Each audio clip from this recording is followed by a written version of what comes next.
My name is Joshua Silva. I am a licensed commercial pilot and flight instructor. I have had a lifelong love of aviation and aerospace, and when growing up I even fancied myself an amateur astronomer.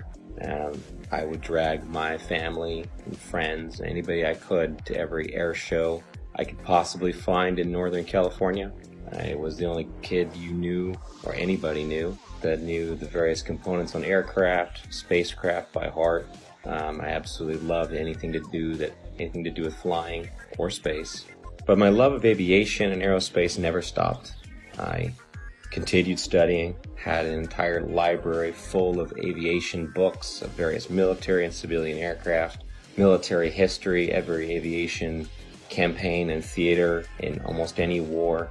I studied religiously, and it was just out of pure passion. Later in life, many years later, I decided to become a pilot. As strange as it may sound, it hadn't occurred to me to become a pilot up to that point. I just simply loved aviation and aerospace, but I decided to become a pilot, and I began attending a prestigious flight academy in the Midwest and attending university at the same time, and to gain a degree in aeronautics and aerospace.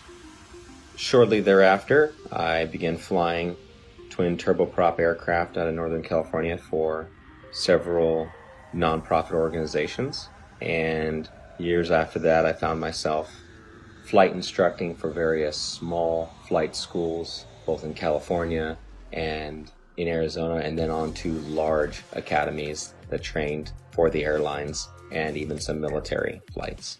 Shortly thereafter, I began flying regional business jets, and that's when the story of me finding the topic of flat Earth started.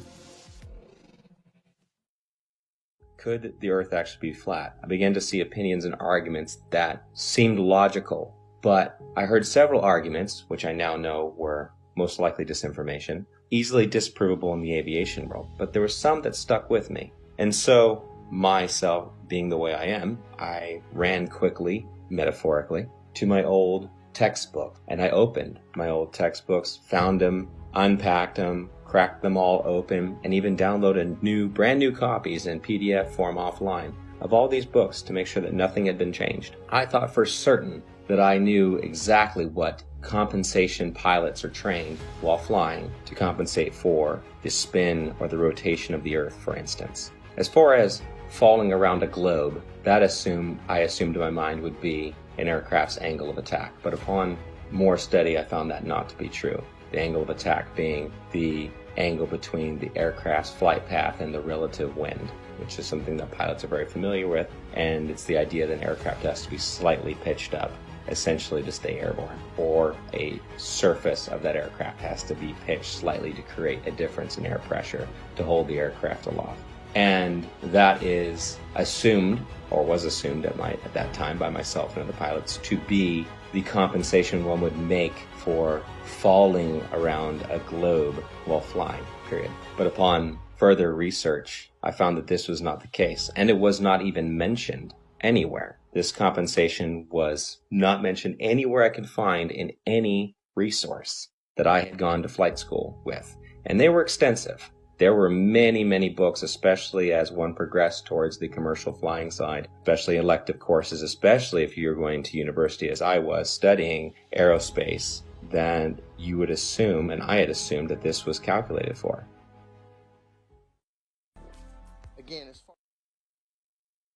The big one that is oftentimes quoted is compensation for Coriolis Effect while flying. And this is something I'd even taught my students about, and it's always assumed to be correct. We just assume. We're given the narrative from a young age, and everything is built upon that assumption, upon that theory. And so I thought I had the silver bullet. Coriolis Effect. We always calculate for that. Well, as I began to look through the books and to look into the calculations given for Coriolis Effect, the narrative began to fall apart even further. I began to see things I didn't notice when I was in school, such as Coriolis Effect is actually never calculated for, but is assumed to be a part of wind correction angle.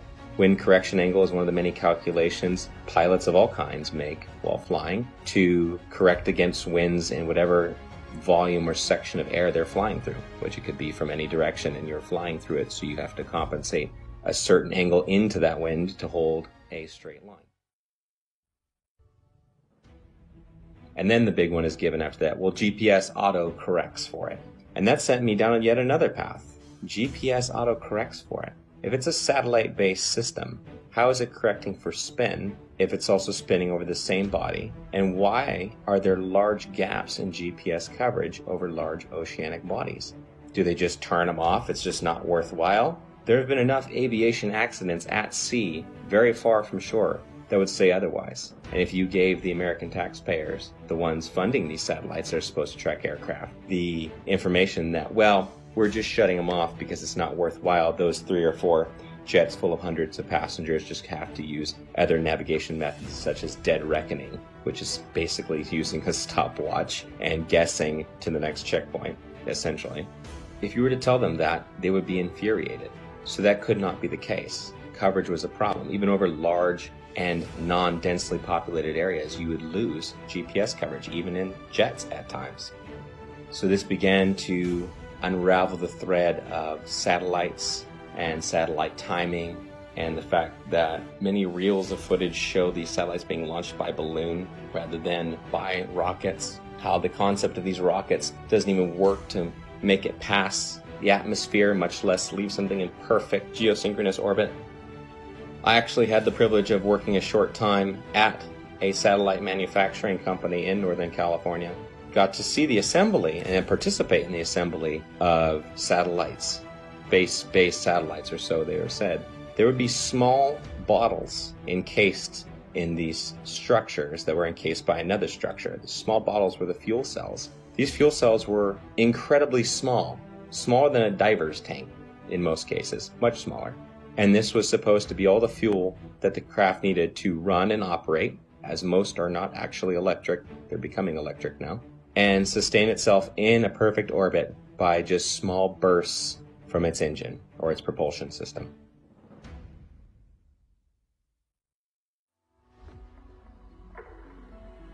The narrative began to fall apart. I would continue studying and finding that what I fear to be true is reality, that we have been lied to about just about everything.